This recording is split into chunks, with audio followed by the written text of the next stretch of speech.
Welcome, everyone, to this briefing brought to you by the Israel Defense and Security Forum, IDSF. In Hebrew, name is Apitchonistim. IDSF is the leading Israeli organization advocating for strong national security to defend Israel. It's a great privilege and pleasure to be joined today by Brigadier General Amir Avivi, the founder and chairman of IDSF. General, thank you so much for joining. My pleasure. Let's start off with a hot topic, something very important. The Philadelphia corridor, that border between Gaza and Egypt. What is happening right now? Will Israel retain control over the Philadelphia corridor? So, Philadelphia corridor is probably one of the most crucial issues that enable Israel to win the war. Philadelphia corridor is the oxygen of Hamas.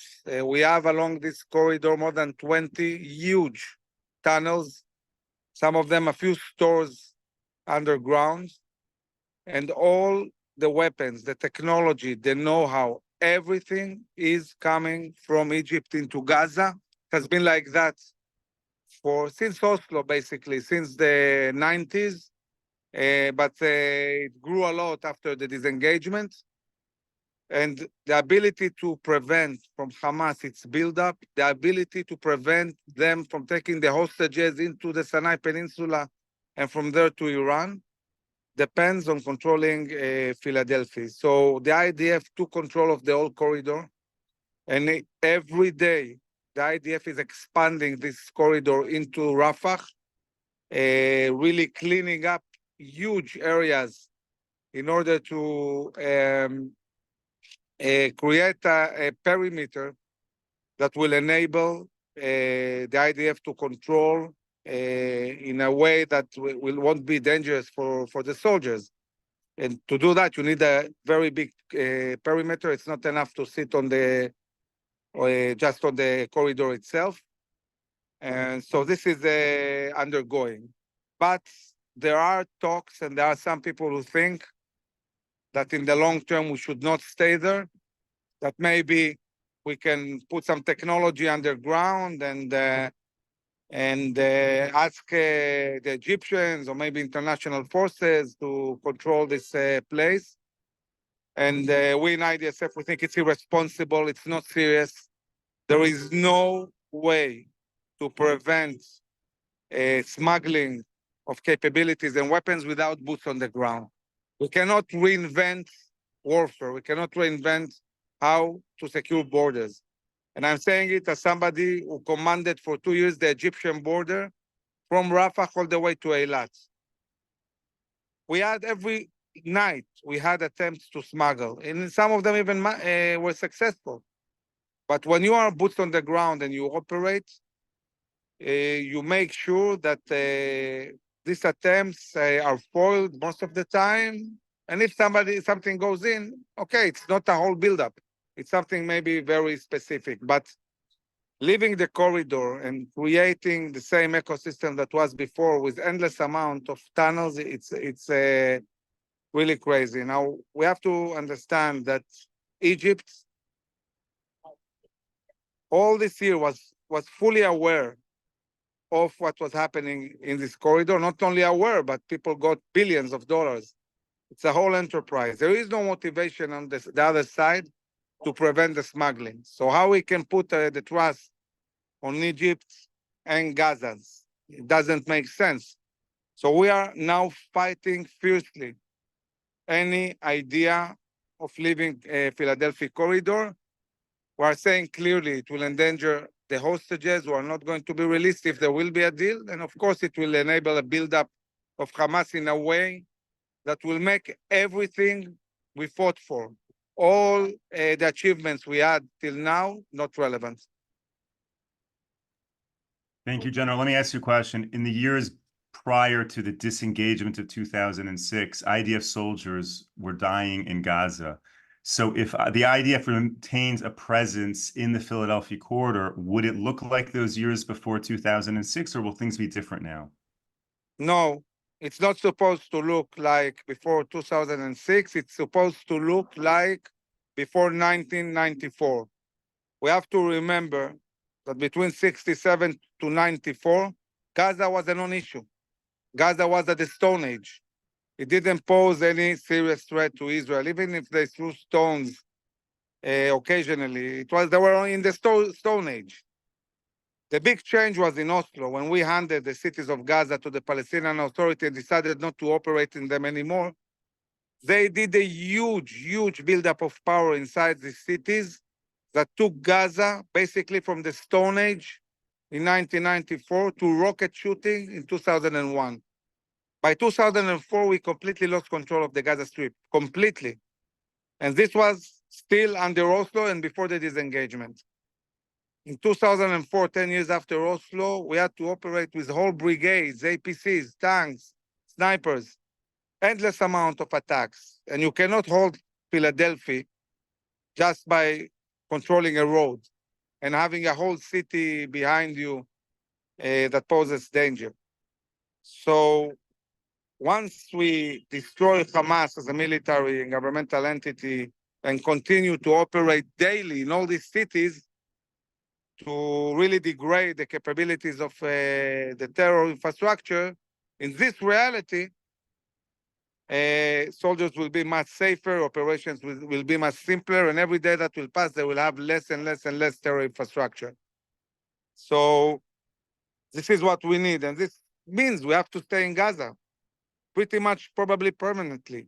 It's not something that's going to change, and what would be the civically for how we'll deal with self-management inside the cities, that's a different issue. I'm talking about the military part. And just to compare this to Judea and Samaria, the voices within Israel, not the international community, but the voices within Israel who are opposing a presence in Gaza, what do they say about a presence in Judea and Samaria? Are the same people saying get completely out of Gaza arguing to get completely out of Judea and Samaria? Or do they make a split, let's say within the military leadership, a recognition that no, we need to have a presence in Judea and Samaria, but we shouldn't be in Gaza? How does that dynamic work? I think that people who understand the importance of military and also settling in Jewish towns in Judea and Samaria, obviously, they understand that this can work also in Gaza. People who promote separation like we did in Gaza, full withdrawal, obviously also support full withdrawal from Judea and Samaria, but they don't learn. I mean, we did that in Gaza. It failed miserably, and they don't even stop thinking what happened, why did it fail? Everything they, thought will happen, everything was different. And we learned what I and the IDSF knew from the very beginning, that you cannot control from the outside. The Air Force is not relevant. Intelligence is not relevant. You cannot stop the buildup of power, the endless buildup of power inside Gaza or maybe in Judea and Samaria without being present on the ground. And to be present, you also need towns to really be able to control the area. And having said that, it doesn't mean that there are no solutions for Palestinians controlling their own life and the civil life and running their lives civically, completely independent. Thank you, General. I want to thank all of our viewers and supporters who are sending in their questions in the Zoom chat, who email, message them to me. They're all appreciated. We try to hit as many questions as we can to stay relevant. General, are you able to give an overview of your assessment of the IDF operations in Rafah? Did it work well? What is the state right now? I want to really focus for a moment on the targeting that was done on Def and the Khan Yunis Brigade commander, because from this targeting, we can learn a lot about what's going on in Gaza. First, we have to look at the intelligence. I mean, the more the IDF is taking control of Gaza, the more intelligence is coming in, the more people are willing to work with Israel and give us precious intelligence that we need to target the leadership of Hamas, but also to release hostages. So Israel enjoyed here very, very good and accurate intelligence that said, in this specific location, a compound with some shacks, Both the brigade of Khan Yunis and the brigade commander of Khan Yunis and DEF are hiding. DEF and Sinwar, on the 7th of October, they commanded the whole massacre from huge war rooms deep underground with cameras, with communication, controlling and commanding a whole army of 35,000 nukbot, organized in companies, battalions, and brigades. And now, the same DEF, hiding like a coward in a shack, not controlling anything, no communications, no plasma TV, no way to communicate with anybody, and not even a phone, sitting with his friend and not being able to control anything. This is what the IDF means when they say we're destroying Hamas as a military entity. Anybody who understands anything about military issues understand that the most crucial thing in military is command and control. The moment you don't have command and control, basically, even if you have soldiers, boots on the ground, it doesn't help. You cannot command them, you cannot tell them what to do, you cannot organize them, you cannot give them intelligence. So in this sense, DEF, who is the chief of staff of Hamas army, cannot command them, and they also are not functioning anymore as an army. The other thing is that every time we targeted people that are high ranking in this terror organization, the response was massive shooting of rockets, and usually it was done with Hamas saying at 9 p.m., we will shoot Tel Aviv, get ready. And now we killed their chief of staff and the brigade commander, and not even one rocket was shot. Why? Because we're destroying them and their capabilities. And as every hour that passes, Hamas is being systematically destroyed. So I think we can learn a lot about what is happening in Gaza. And the IDF is attacking fiercely again and again and again.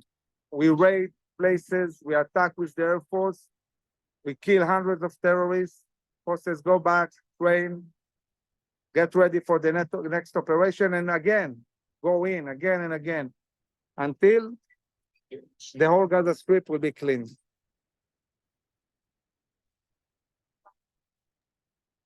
Amazing. Can you just clarify the whole Gaza Strip being cleaned? What exactly does that mean once those top commanders have been removed and the brigades are dismantled? It means that even when Hamas is not functioning as an army, even if we kill all the leadership, there will be terrorists scattered in different places. And as our intelligence is getting better and better, we have to be able to go again and again in, as we do in Judah, Samaria, and apprehend them. And probably even in a year or two, we'll find a tunnel that we haven't seen before. We'll find some weapons that are hidden in a place we didn't see. So cleaning up the Gaza Strip can take years. But I can say that even now, as we speak, at this stage, let's say if on the 7th of October, Gaza was 100% risk, now it's maybe 10 or 5%. But this 5% easily can go back to be 100% in a year or two if we stop the war.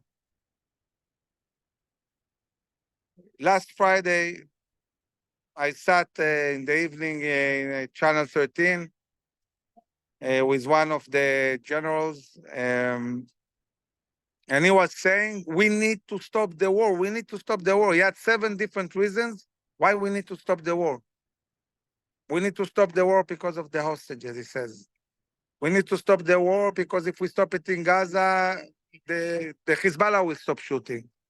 We need to stop the war because it's upsetting Biden, and if we stop the war, he will like us. And other reasons. But he failed to mention one thing. that if we stop the war, Hamas will rebuild itself from scratch. And we'll fund Hamas in a year with 100,000 terrorists, endangering the whole South and Israel. So when I said that, his unbelievable response was, Hamas won't rebuild itself because they are rebuilding themselves with money from Qatar, and we will convince Qatar not to give the money. So apart of the fact that Hamas is building themselves with money from Iran and not Qatar, Qatar is paying mostly for civilian issues. And I don't see how we can convince Iran not to pay the money. But even saying that Israel's future will depend on a Muslim Brotherhood country like Qatar who wants to destroy us, and he's putting his face in Qatar not to rebuild Hamas, it's really devastating to me to see generals or anybody in Israel who can think like that after the 7th of October. I think it's disgraceful. Now, before October 7th, General, you had a tremendous following here in Israel. And after October 7th, it has skyrocketed. You don't need me to tell you that.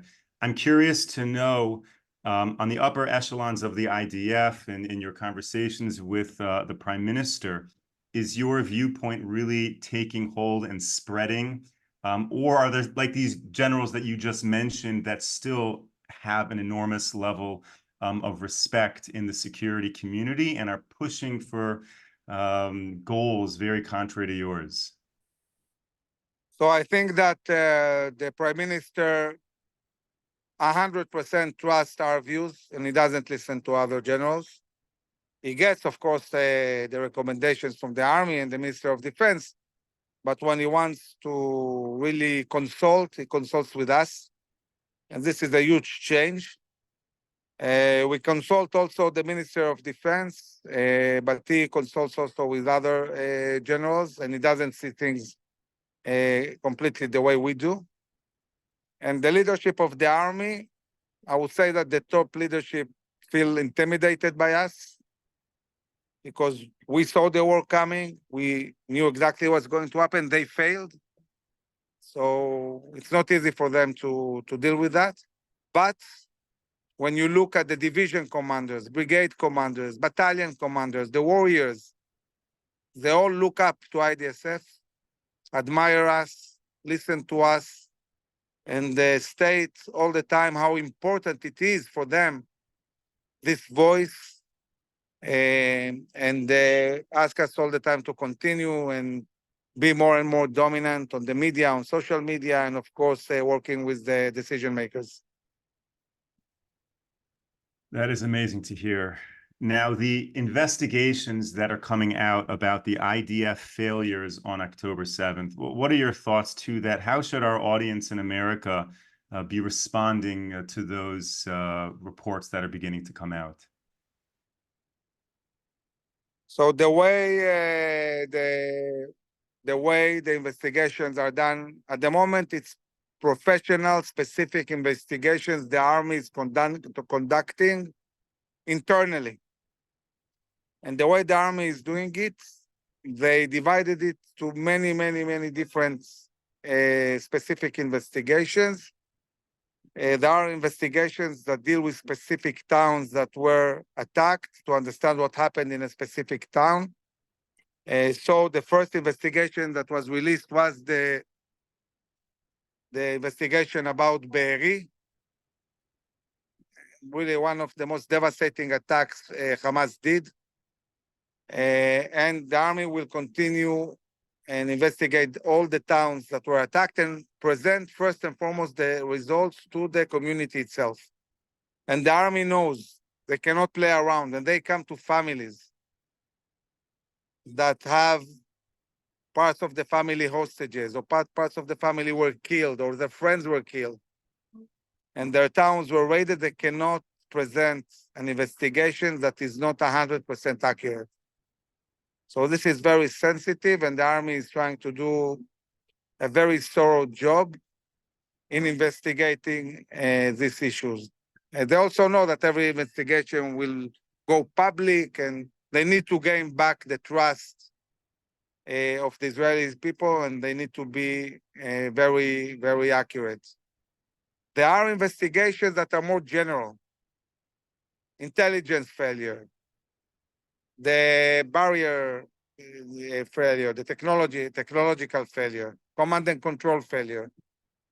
So there are many different other much bigger investigations, but still this is all done internally in the army. This is not a national investigation that checks everybody and checks the leadership of the army and also the government.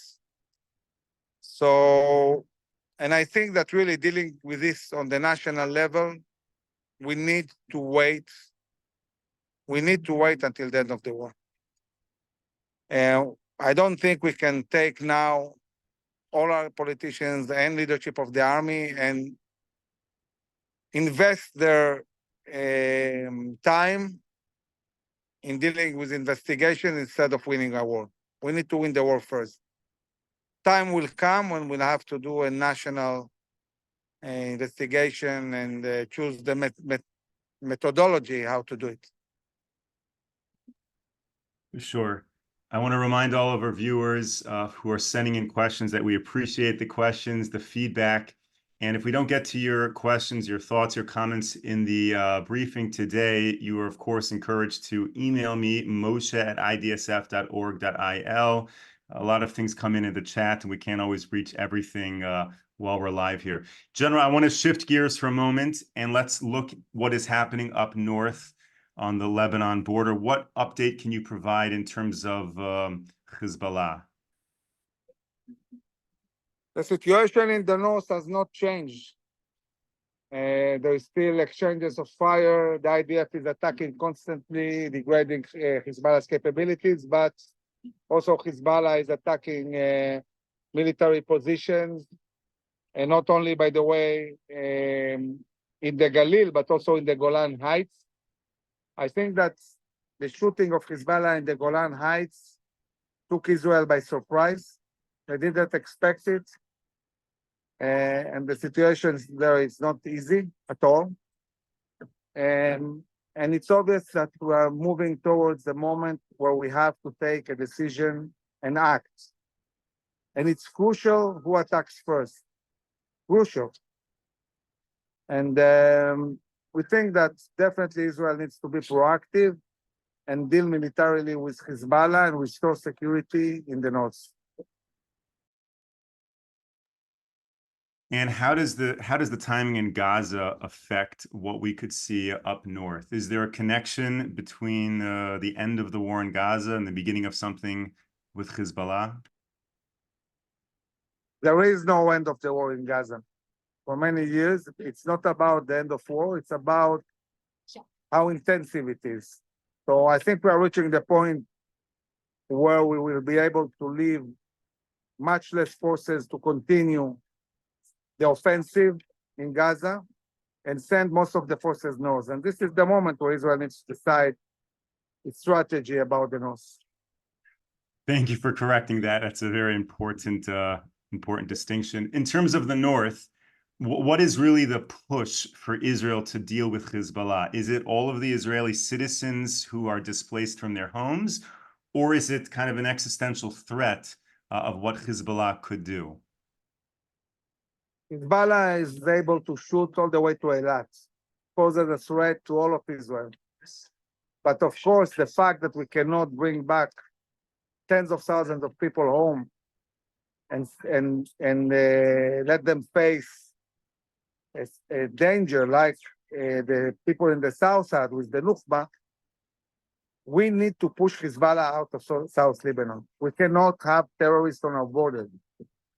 And therefore, it's crucial that the IDF is proactive and we create the terms needed to really bring all the citizens back home.